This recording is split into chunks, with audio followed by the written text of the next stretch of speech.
कटक जिला निश्चित कोइली ब्लॉक जनार्दनपुर ठारे शहीद गोपीनाथ मेमोरियल क्लब आनुकूल्य ओडिशार प्रथम कारगिल शहीद गोपीनाथ महाराणा प्रतिमूर्ति सम्मुखें एक संबर्धना सभा अनुष्ठित होता। संबर्धना सभा मुख्य अतिथि भाव सालेपुर तहसिलदार शिव मल्लिक और मुख्य वक्ता भाव निश्चित कोइल तहसिलदार और मुख्य वक्ता भाव निश्चित कोइली तहसिलदार दिलीप कुमार नायक जोगदे शहीद का स्मृतिचारण करते। समाजसेवी रश्मिकांत स्वाई अध्यक्षतार अनुष्ठित सभारे सरपंच विश्वभूषण नायक, प्रधान शिक्षक देवप्रसाद कर, डाक्तर श्रीराम प्रसाद पांडे, समिति सभ्य रंजन कुमार बेहेरा प्रमुख शहीद गोपीनाथ का बलिदान संपर्क में आलोकपात करते। यह अवसर में स्थानीय गणमाध्यम प्रतिनिधि, शिक्षाविद और समाजसेवी मानक संबर्धित करा। कार्यक्रम परिचालन में क्लबर कार्यकर्ता रमाकांत महाराणा, आलोक महाराणा, प्रशांत सेठी, रवींद्र बेहेरा तथा सदस्य माने कार्यक्रम परिचालन में सहायता करथिले। आज शहीद गोपीनाथ महाराणा जो उत्सव कर जो संबर्धना उत्सव कराई सर्वप्रथम शहीद गोपीनाथ महाराणा क्लब को समस्त कर्मकर्ता को धन्यवाद ज्ञापन करी। एवं 1999 मसीहा 15 तारीख दिन शहीद गोपीनाथ महाराणा जो अस्तित्व हजि जाइथिला सेटा आज हजि नाही आम ये अनुभव करूँ। एवं ये जो कार्यक्रम करछंती देश मातृका जे बलिदान देइछि तांकर उद्देश्य रे ये जो कार्यक्रम करा जाइछि समस्त मु धन्यवाद ज्ञापन करूँ। एवं ये जो कार्यक्रम विशेष करी ये प्रति वर्ष भली करा जाउछि एवं ए वर्ष मध्य खूब उच्च कोटीर क्लब पिला माने मध्य करछंती एवं जो देश मातृका जी बलिदान देइछंती जहाँकर ये माटी को मध्य मु सत नमन करुच्ची, शह कोटी प्रणाम निवेदन करुच्ची।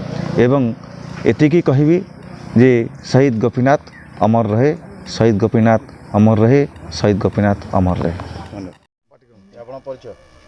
मु रवींद्र बेहेरा ये शहीद मेमोरियल क्लब कोषाध्यक्ष अच्छी कौन आमर शहीद गोपीनाथ मेमोरियल क्लब दीर्घ दिन क्लबटा 1999 मसीह बात्या पर ये क्लबटा आनुष्ठानिक भाव गढ़ी उठी एवं सरकारी स्वीकृति प्राप्त आ द्वारा आम गोटा ए वर्षर गोटा छोट प्रयास कलु जे समस्त सांबादिक बंधु मानू एवं सम्मानित अतिथि मानू गोटा मानपत्र हिसाब से गोटा देलु।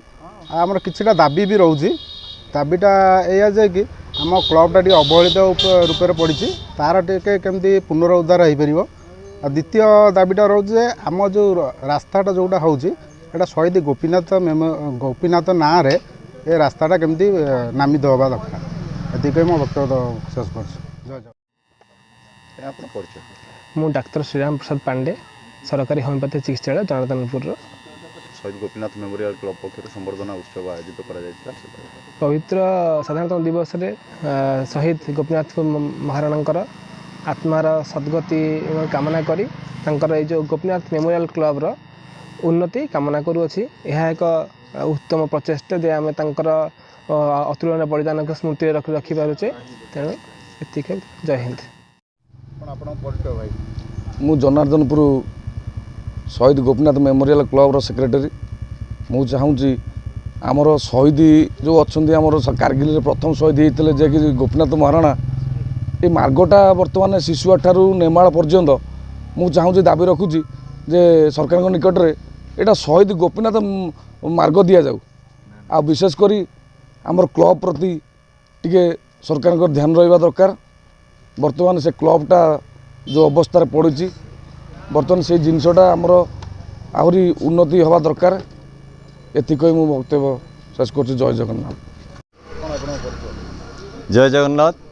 मु रश्मिकांत स्वाई संपादक गणपति शिशु विद्या मंदिर केवटुली गोपीनाथपुर। आज पवित्र साधारणतंत्र दिवस रे शहीद गोपीनाथ महाराणा मेमोरियल क्लब तरफ जो संबर्धनार कार्यक्रम आरंभ करा जायथिला सेही परिप्रेक्षी रे अनुष्ठानर समस्त सभ्य मानकु अशेष अशेष धन्यवाद ज्ञापन करुछि। यह अनुष्ठान केवल संबर्धना बा पूज्य पूजार कार्यक्रम केवल करे नाही, ए अंचल पई अनेक उन्नतिमूलक कार्यक्रम करने सदा सर्वदा चेष्टित।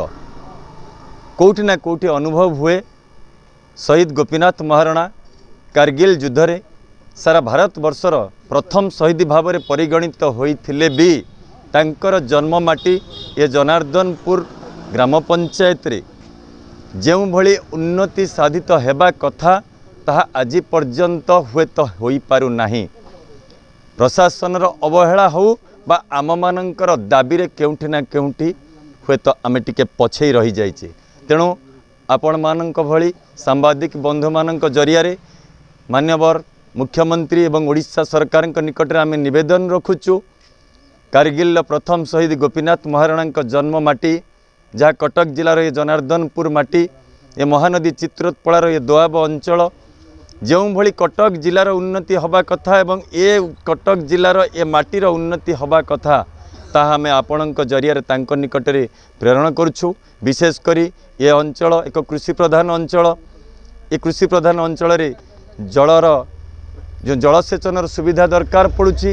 एठी अभावी चाषी मानकर जो भली भाव में चाष उन्नतिर दरकार पड़ुछि ताहाकु मध्य ए अनुष्ठान बा शहीद मेमोरियल ट्रस्ट तरफ आमे दाबी रखुछु सरकार निकट में गमनागमन जेतिकी भी सुविधा होती ताठार यथेष्ट सुविधा और आवश्यकता मन हुए। तेणु आपण मानक जरिया रे आमे सरकार निकट निवेदन रखिबू यथा संभव ये शहीद गोपीनाथ मेमोरियल क्लब रो प्रचेष्टा रे अनुरोध रे ए माटीर उन्नति करिया पई आमे सरकार निकट रे दाबी रखुछु। जय जगन्नाथ। निश्चिंत कोइलू निर्मल पढ़ियारी रिपोर्ट एसटीवी न्यूज ओडिशा।